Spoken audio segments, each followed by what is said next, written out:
அனைவருக்கும் வணக்கம். சற்றுமுன் வெளியான முக்கிய அறிவிப்படி குடும்பத் தலைவிகள் அனைவரும் பயன்பெறும் வகையில் அவர்களுக்கு உரிமை தொகையில் புதிய மாற்றங்களும் மேலும் புதிய சலுகைகள் வெளியாகியுள்ளன. இதை பத்தி விரிவாக நம்ம வீடியோல பார்க்க போறோம். வீடியோவை கடைசி வரைக்கும் ஸ்கிப் பண்ணாம பாருங்க. வீடியோ போறதுக்கு முன்னாடி இந்த வீடியோ லைக் பண்ண பிரஸ் பண்ணுங்க. இப்பதான் இந்த சேனலுக்கு முதன்முறையா வரீங்கன்னா சப்ஸ்கிரைப் பண்ண பிரஸ் பண்ணுங்க. அப்படியே பக்கத்தில் இருக்கக்கூடிய பெல் ஐக்கான் பட்டன் பிரஸ் பண்ணிக்கோங்க. வாங்க வீடியோக்குள்ள போகலாம். தமிழ்நாடு அரசு மகளிர் உரிமை தொகை திட்டத்தை மறுசீரமைக்க திட்டமிட்டுள்ளது. 21 வயது முதல் 60 வயதிற்குட்பட்ட பெண்களுக்கு ரூபாய் 2500 வழங்கப்படும் என்றும் 60 வயதிற்கு மேற்பட்ட பெண்களுக்கு ரூபாய் 3000 வழங்கப்படும் என்று தமிழக அரசு தெரிவித்துள்ளது. முதலமைச்சர் விஜய் ஆட்சிக்கு வந்ததும் கடந்த திமுக ஆட்சியில் செயல்படுத்திய இத்திட்டத்தை நிறுத்தாமல் செயல்படுத்தப்படும் என அறிவித்தார். குடும்பத் தலைவிகளின் பொருளாதார சுதந்திரத்தை உறுதி செய்வதற்காகவும் மற்றும் அவர்களின் வாழ்வாதாரத்தை மேம்படுத்துவதற்காகவும் இந்த திட்டம் கொண்டுவரப்பட்டது. செப்டம்பர் 15, 2023 ஆண்டு தொடங்கப்பட்ட இந்த திட்டம் பிப்ரவரி 2026 நிலவரப்படி சுமார் 1,31,00,000 பெண்களை பயனாளிகளாக கொண்டுள்ளது.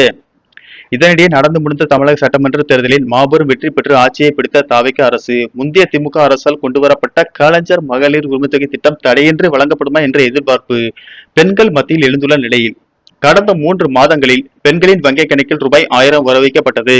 ஆனால் தாவேகா தேர்தல் வாக்குறுதிப்படி ரூபாய் 2500 கொடுக்கப்படவில்லை. இதனிடையே தாவேகா தேர்தல் அறிக்கையாக அறிவித்த ரூபாய் 2000 கட்டாயம் கொடுக்கப்படும் எனவும் மக்கள் தங்களுக்கு கால அவகாசம் கொடுக்க வேண்டும் என முதலமைச்சர் விஜய் கேட்டுக்கொண்டார்.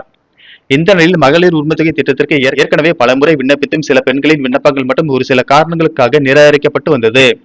இந்நிலையில் அவர்களுக்கு மீண்டும் ஒரு வாய்ப்பை வழங்கும் விதமாக வட்டாட்சியர் அலுவலகங்களில் மக்கள் குறைதீர்ப்பு முகாம்கள் நடத்தப்பட்டு வருகின்றன.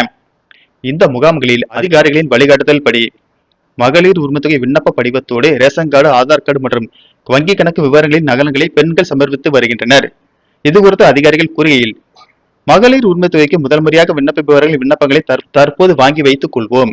தமிழக அரசிடம் இருந்து விண்ணப்பங்களை பரிசீலனை செய்ய உத்தரவு வந்த பிறகு இந்த விண்ணப்பங்களை பரிசீலனை செய்வோம் என அதிகாரிகள் தெரிவித்துள்ளனர். அதேபோல் 60 வயதுக்கு மேற்பட்ட பயனாளிகளுக்கு முதியோர் உதவித்தொகையாக ரூபாய் 3000 வழங்கப்படும் என்று கூறப்படுகிறது. மேலும் தாவேகா அரசு புதிய ரேஷன் அட்டைகளை வழங்கும் பணிகளை தீவிரப்படுத்தி உள்ளது. மேலும் மகளிர் உரிமை தொகை திட்டத்தில் புதிய ரேஷன் கார்டு பெற்றவர்களுக்கும் புதிய பயனாளிகளுக்கும் உரிமை தொகை வழங்குவதற்கான நடவடிக்கை மேற்கொள்ளப்படும் என்று தெரிவித்துள்ளது. தமிழக அரசின் இந்த அறிவிப்பால் குடும்ப பெண்களிடையே மகிழ்ச்சியை ஏற்படுத்தியுள்ளது. நன்றி, வணக்கம்.